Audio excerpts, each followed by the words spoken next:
Yes മക്കളെ, മറ്റൊരു പരീക്ഷാക്കാലം കൂടി എത്തിയിരിക്കുകയാണ്. എൻ്റെ മക്കൾ എല്ലാവരും ഈ പരീക്ഷയെ നല്ല രീതിയിൽ തന്നെ അഭിമുഖീകരിക്കാൻ വേണ്ടിയിട്ടുള്ള തയ്യാറെടുപ്പിലായിരിക്കും. എന്നാലും നമ്മുടെ മക്കളിൽ പലർക്കും ഉണ്ടാകുന്ന ഒരു പ്രശ്നമാണ് എക്സാം ഫോബിയ, അതായത് ഫിയർ ഓഫ് എക്സാം, പരീക്ഷയോടുള്ള ഭയം. പല കാരണങ്ങൾ കൊണ്ട് ഈ പേടിയുണ്ടാവും. നമ്മൾ വിചാരിച്ച മാർക്ക് സ്കോർ ചെയ്യാൻ പറ്റാത്തൊരവസ്ഥ ഉണ്ടാവുമോ എന്നുള്ള ടെൻഷൻ.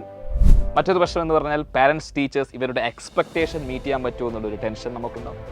പിന്നെ കമ്പാരിസൺ ആണ്, മറ്റു കുട്ടികളുമായിട്ടുള്ള താരതമ്യം നമ്മളെ ഏറെ അലട്ടുന്നൊരു വിഷയമാണ്. പിന്നെ ലാക്ക് ഓഫ് കോൺഫിഡൻസ്, ചില സബ്ജക്റ്റുകളോടുള്ള പ്രശ്നം, ഡിഫിക്കൽട്ട് സബ്ജക്റ്റിനെ അഭിമുഖീകരിക്കാനുള്ളൊരു ടെൻഷൻ. അപ്പോൾ ഇത്തരം പ്രശ്നങ്ങളെ തീർച്ചയായിട്ടും പരീക്ഷയ്ക്ക് പോകുന്നതിന് മുന്നോടിയായി നമ്മൾ ഓവർകം ചെയ്തേ പറ്റുള്ളൂ. അപ്പോൾ എങ്ങനെയൊക്കെ ഈ പ്രശ്നങ്ങളെ അതിജീവിക്കാം? അപ്പോൾ കുറച്ച് കാര്യങ്ങൾ സാറ് പറഞ്ഞു തരാം.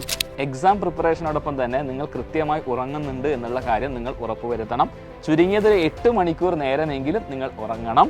അങ്ങനെ ഉറങ്ങുന്നത് വഴി നമ്മുടെ മൈൻഡും ബോഡിയും കൃത്യമായി റിലാക്സ്ഡ് ആവുകയും തളർച്ചയെ ഒഴിവാക്കാനും സാധിക്കും.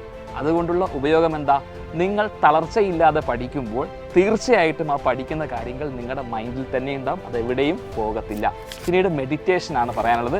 കൃത്യമായി പഠനത്തോടൊപ്പം തന്നെ മെഡിറ്റേഷൻ കൂടി നിങ്ങൾ കൊണ്ടുപോവുകയാണെങ്കിൽ നിങ്ങൾ സ്ട്രെസ് ഫ്രീ ആയിട്ട് ആ ഒരു ഡേ സ്പെൻഡ് ചെയ്യുന്നതോടൊപ്പം തന്നെ നിങ്ങളുടെ മെമ്മറി ബൂസ്റ്റ് ചെയ്യാനും എനർജി റീസ്റ്റോർ ചെയ്യാനും അത് സഹായകരമാവും.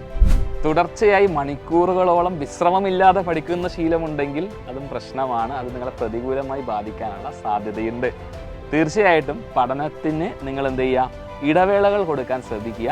അതുപോലെ തന്നെ ഈ ഇടവേളകളിൽ നിങ്ങൾക്ക് ഗാർഡൻ ഉണ്ടെങ്കിൽ അതിൽ വെള്ളം ഒഴിക്കുക, അല്ലെങ്കിൽ 2 പാട്ടുകൾ കേൾക്കാം, അതും അല്ലെങ്കിൽ നിങ്ങൾ സ്നാക്സ് കഴിക്കാൻ സ്പെൻഡ് ചെയ്യുക. എന്നിട്ട് നിങ്ങളുടെ പഠനം വീണ്ടും എന്ത് ചെയ്യുക? റീസ്റ്റാർട്ട് ചെയ്യുക. പിന്നീട് ശ്രദ്ധിക്കേണ്ട മറ്റൊരു കാര്യം, ഒരു കാരണവശാലും നിങ്ങളെ നിങ്ങളുടെ സുഹൃത്തുക്കൾ, ഫ്രണ്ട്സുമായിട്ട് കമ്പയർ ചെയ്യരുത്. ഓരോരുത്തരെയും പഠന രീതി ഒക്കെ വ്യത്യസ്തമാണ്, പഠന ശൈലിയും വ്യത്യസ്തമാണ്. നിങ്ങളൊരു ടൈം ടേബിൾ ഉണ്ടാക്കുക, ആ ടൈം ടേബിൾ വിശ്വസിച്ച് പഠിക്കുക, അല്ലാതെ ഒരിക്കലും എന്ത് ചെയ്യരുത്? കമ്പയർ ചെയ്യരുത്. പിന്നീട് മറ്റൊരു കാര്യം ഭക്ഷണത്തിൻ്റെ കാര്യമാണ്.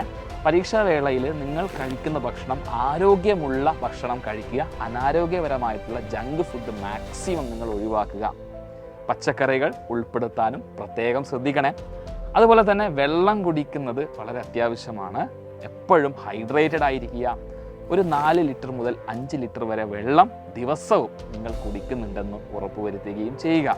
ഇത്രയും കാര്യങ്ങളൊക്കെ ചെയ്താൽ തന്നെ ഈ പരീക്ഷാ പേടിയെ നമുക്ക് ഈസിയായി ഓവർകം ചെയ്യാൻ സാധിക്കും. അപ്പോൾ നല്ല റിസൾട്ടിനായി ഈ പറഞ്ഞ കാര്യങ്ങളെല്ലാം ശ്രദ്ധിച്ച് പഠനത്തോടൊപ്പം തന്നെ നമുക്ക് മുന്നോട്ട് പോകാം. അപ്പോൾ എല്ലാ മക്കൾക്കും ഓൾ ദ വെരി ബെസ്റ്റ്.